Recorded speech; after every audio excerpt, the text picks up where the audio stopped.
Big pass வீட்டை விட்டு வந்து வெளியே வந்த பிறகு பார்த்திங்கன்னா, மாயாவுக்கு பூர்ணிமா வந்து ஒரு பெரிய வரவேற்பு கொடுத்தாங்க. எப்படி பூர்ணிமாவுக்கு வந்து இந்த சாவுக்கு டான்ஸு போடுவாங்கள்ல, குத்தாட்டம், அந்த மாதிரி ஒரு குத்தாட்டத்தை போட்டு அவங்க ஒரு டான்ஸை போட்டு வரவேற்பெல்லாம் கொடுத்தாங்க. அதே போல் நிக்சன் வந்து அவரோட ஃப்ரெண்டு எல்லாத்தையுமே சேர்ந்து ஒரு மிகப்பெரிய ஒரு செலிப்ரேஷன்லாம் பண்ணார்.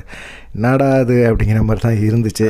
மணி வழக்கம் போல் எப்பயும் போல் என்ன செஞ்சார், அவருடைய டான்ஸ் கோஷ்டிலாம் இருக்குல்ல, அவங்களெல்லாம் வர வச்சு ஒரு டான்ஸை போட்டு, எப்பயுமே பிக் பாஸ் வீட்டுக்குள்ளே போடுற மாதிரி ஒரு டான்ஸை போட்டு ஆட்டம் போட்டு ஒரு மாதிரி சிறப்பான ஒரு வரவேற்பு கொடுத்தார். அவர் கொடுக்குறதுல ஒரு நியாயம் இருக்குது. ரன்னரு அதனால் அவர் கொடுக்குறதுல வந்து ஒரு பெரிய விஷயமே இல்லை. நிக்சன், இந்த மாயா இவங்கெல்லாம் கொடுத்தது தான் ரொம்ப ஆச்சரியமாக இருந்துச்சு. என்னடா அது, மக்கள்கிட்ட வந்து ஒரு எந்தவித செல்வாக்குமே இல்லாத இந்த நபர்கள் எல்லாமே இப்படி பண்ணுறாங்க. மணியும் அர்ச்சனாவும் கொடுக்கலாம், அதில் எந்த விதமான மாற்றமே இல்லை. சரி, அதை தாண்டி பார்த்திங்கன்னா இன்னொருத்தரும் கொடுத்துருக்கிறார். யார் அப்படின்னு பார்த்திங்கன்னா விஷ்ணு எதுக்காக செலிப்ரேஷன் கொடுத்தாரு? அவர் 5வது ஃபைனலிஸ்ட்டில் அவர் எதுக்கு செலிப்ரேஷன்லாம் கொடுக்குறாரு? நிக்சனே கொடுக்கும்போது விஷ்ணு கொடுத்தா என்னையா அப்படிங்கிற மாதிரி தானே தோணுது. இல்லை, அவர் வந்து அர்ச்சனா, மணி, தினேஷ் இவங்க 3 பேர்த்திட்டையுமே ஒரு விஷயத்த வந்து சொல்லியிருந்தார். என்ன சொல்லியிருந்தார் அப்படின்னா, ஃபைனலில் வந்து மாயா மட்டும் கப்படிக்கக்கூடாது, நீங்கள் யார் அடித்தாலும் சரி நான் 10,000 வாழை வெடிப்பேன் அப்படின்னு சொல்லியிருந்தார்.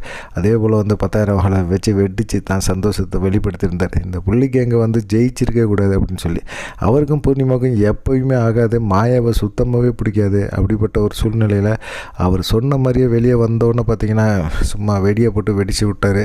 அர்ச்சனா பார்த்திங்கன்னா வழக்கம் போல் அவங்க வந்து பொங்கலுக்கு வந்து பொங்கல் பானையெல்லாம் வச்சு பொங்குற மாதிரி ஒரு வீடியோ போட்டு விட்டாங்க. அவங்களுடைய ஸ்டைல் அதுதான், அதனால் அது போல் வந்து பண்ணி விட்டாங்க.